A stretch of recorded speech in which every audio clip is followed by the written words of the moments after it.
here we are again. Follows and Bates, 8-inch hand mower. I think this is part 4. Anyway, so what have I been doing since the last video? Just about everything is in red oxide. So I've done 2 coats of red oxide, and the cutting cylinder, the bottom blade carrier, and I've started on the gears. They've now had 2 coats of red. The next will be the green, so I'm hoping to get on the green next week. Now, what I have been up to, I've been doing a bit of welding, and that's the cast iron. And as we all know, that's a little bit tricky.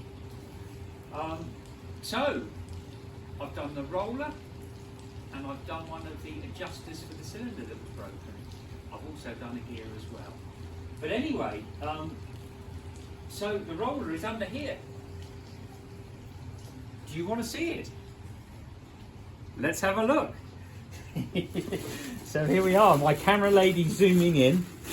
Now, so that is my efforts. Now,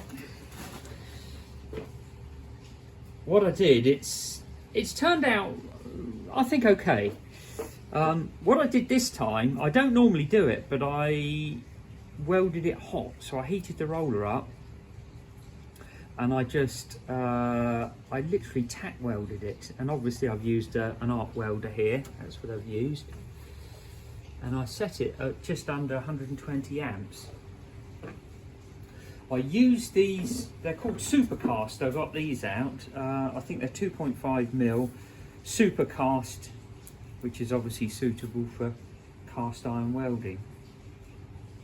Very expensive. But anyway, it's worth it, I think. So what I did, obviously I heated it up first, and I literally just sort of tack welding it. I must say, when I started welding it, after it was hot, it started making some pretty horrible noises, half expecting it to be in lots of bits. But it sort of come out better than I thought it would. There's a few little cracks. I'm going to get the camera lady to zoom in. There's a few little cracks going through there. The bit up there I actually blew through, which surprised me because I thought this would be a bit thicker than what it was, but it's not as thick as what you think. So I made a little bit of a mess there. But anyway, so I think I've got it. It's not perfect, but I think I'm going to quit while I'm ahead with that. So I'm going to grind it all down, and I might just use a little bit of sort of liquid metal filler for any imperfections. Yeah, it sort of went a bit better than what I thought it would. And I would say, even though I've done quite a lot of arc welding in the past, I'm no master.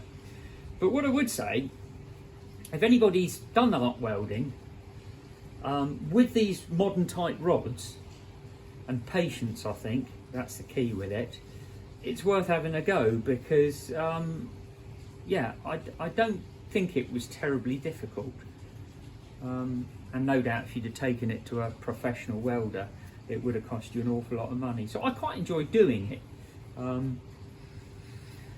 So yeah, I think it's come out okay. I'm sure when that's ground it's okay. And also, I'll show you this little bit. This adjuster, and I'll get the camera lady, will zoom it in. That I did it cold.